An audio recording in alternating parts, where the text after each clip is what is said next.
What do you have for us today? Well, Mark, I've got a big hint. Head west, young man. Well, kind of not all the way, only as far as the Great Plains, which may hold the secret to a recession-proof economy. Working with Bloomberg rankings, what we found is that cities that were the most recession-resistant in the last downturn. And for this list, we analyzed changes in unemployment rates, housing prices, household income for the largest metropolitan areas in the U.S. since 2007. Now, if you tally it all up, and our most recession-resistant city is Bismarck, North Dakota. Let's walk you through it. Now, unemployment in this city of 100,000 people, it peaked at 3.8% in 2010. That's well below the U.S. annual average of 9.6% in that same year.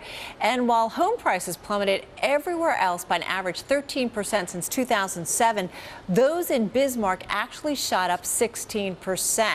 Folks in North Dakota's state capital, well, they felt richer too. Average household income rose 16%, while the average U.S. home felt a decline, I should say, of about 0.5%. Now, take a look elsewhere along the plains, and you see a lot more of the same, from Fargo and Sioux Falls in the Dakotas to Casper, Wyoming, and Austin, Texas. In fact, over half of the 17 recession-resistant cities we identified were located in the Great Plains region.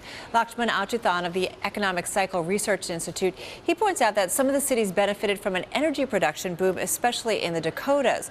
Also, keep this in mind, the region did not experience much of a home price bubble, so it didn't really suffer much when the housing bubble burst. So that's been at play as well. Carol, we have seen the most resistant to an economic downturn. How about those areas most susceptible to a recession? All right, Mark, you keep heading west, in fact, far west. We looked at the whole country, and of the top 10 most sensitive to recession, 7 are in the state of California. All of these cities saw jobless rates worse than the national average. Home prices, in terms of devaluations, they were also the most severe, or more severe, as were drops in household income. And so it's kind of interesting when we think about what's going on with the fiscal cliff and whether or not, if we go over that cliff and it could turn us back into recession, you know, who might be the hardest hit. We've got the full list, by the way, on Twitter, so check it out.